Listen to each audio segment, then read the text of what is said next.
Hello भक्तों। आज मैं आपको एक ऐसे शक्तिपीठ के बारे में जानकारी देने जा रही हूँ जिसके विषय में शायद बहुत कम लोग जानते हैं। केवल कानपुर ज़िले के क्षेत्रीय लोग ही जानते हैं इस विषय में। ये स्थान है मूसा नगर से 1.5 किलोमीटर दूर माँ मुक्तेश्वरी देवी का मंदिर।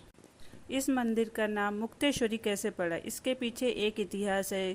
कहते हैं जब भोलेनाथ माता सती का शरीर लेकर आसमान से जा रहे थे, उस समय उनका जो मुकुट था इस स्थान पर गिरा, इसलिए उस मुकुट के गिरने की वजह से इस जगह का नाम मुक्ता देवी पड़ा।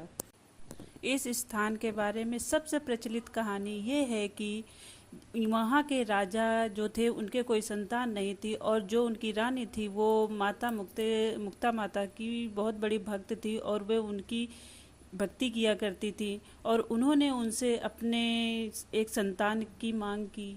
जब माता ने प्रसन्न होकर ये कहा कि मैं खुद एक कन्या के रूप में तुम्हारे घर में जन्म लूँगी।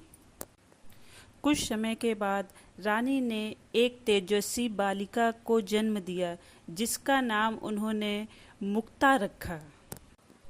ऐसा माना जाता है कि जब मुक्ता का विवाह हुआ या हो रहा था, उस समय शादी हो रही थी और उनकी बारात जनवासे पे रुकी हुई थी। उनकी जब विदाई का समय आया तो उनको सजाकर आंगन में बिठाया गया। उसी समय उनके पिता की नज़र अपनी पुत्री पर जाती है, और उनके तेज स्वरूप को और उनकी सुंदरता को देखकर अचानक उनके मन में एक अजीब सा विचार आता है कि अरे, मेरी पुत्री तो इतनी सुंदर है, मैं इसे दूसरे के घर कैसे भेज सकता हूँ, क्यों ना इसे मैं अपने ही घर में रख लूँ। जब माता को अपने पिता के विचारों का पता चला तो वो क्रोधित हो गई, और क्रोध में उन्होंने पूरी समाज को, पूरे बारात को एक श्राप दे दिया कि सभी लोग पत्थर में बदल जाएं, और स्वयं जाकर मुक्तेश्वरी मंदिर के पास में वहीं जाकर एक गुफा में बैठ गई, और उन्होंने अपने आप को भी पूर्ण पत्थर का बना लिया। वहाँ पर जो आप मूर्ति देखते हैं ना, वो स्वयं माता की मूर्ति, किसी ने बनाई नहीं है, बल्कि वो स्वयं माता अपने आप ही उस रूप में ढल गई थी। माता पत्थर रूप लेने से पहले अपने पति से उन्होंने बताया कि किस प्रकार पिता के मन में कोई विचार आ गए हैं, और मैं स्वयं पत्थर की हो रही हूँ। जैसे ही मुक्ता मैया पत्थर की होती है, उनके पति को भी क्रोध आता है, और वे उनके पिता के पास जाते हैं और उनके सर को धड़ से अलग कर देते हैं। आज भी मंदिर के पीछे पत्थर का एक सर रखा हुआ, वे उनके, ऐसा माना जाता है कि वे उनके पिता का ही सर है, और लोग वहाँ पर मंदिर में दर्शन करने के बाद पीछे भी जरूर जाते हैं, और उस सर पे हमेशा एक उसकी पूजा नहीं की जाती, बल्कि कोई, पहले तो ये था कि सब लोग उस पर जूता मारते थे या पैर मार देते थे, ऐसा करके कि अरे तुमने ऐसा कुकर्म कैसे किया।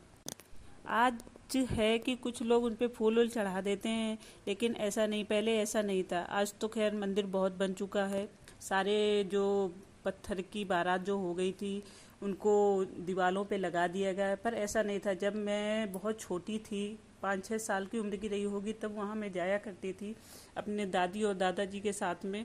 तब मैंने देखा था कि वहाँ एक पूरा चारों तरफ जंगल ही जंगल था। जो मंदिर था वो भी बहुत दूर था, और तब सवारियों की व्यवस्था नहीं होती थी, तो हम लोग ट्रैक्टर या गाड़ी से जाया करते थे और देखते थे जाके वहाँ। तब मैंने देखा था कि वहाँ वो जो उनके बारात थी, जो घोड़े हाथी थे और जो बारात पत्थर की हो गई थी, उनका एक ढेर लगा हुआ था, बहुत सारा ढेर पड़ा हुआ था, एक जगह इकट्ठा था, और माता रानी एक गुफा के अंदर बैठी थी। आज भी माता रानी उसी गुफा के अंदर बैठी हैं। मंदिर का विकास हो चुका है, मंदिर बना हुआ है, लेकिन उनके स्थान का परिवर्तन नहीं हुआ। वो उसी गुफा के अंदर जहाँ बैठी थी वहीं बैठी हैं, और उनको वहाँ से हटाया नहीं गया, और गुफा को केवल पेंट कलर कर दिया गया। वहाँ के पत्थर जो हैं वो गुफा के, उनको भी बदला नहीं गया, वो भी उसी ज़माने के हैं। और कहते हैं यहाँ का इतिहास भी बहुत पुराना है, करीब 5000 साल पुराना है।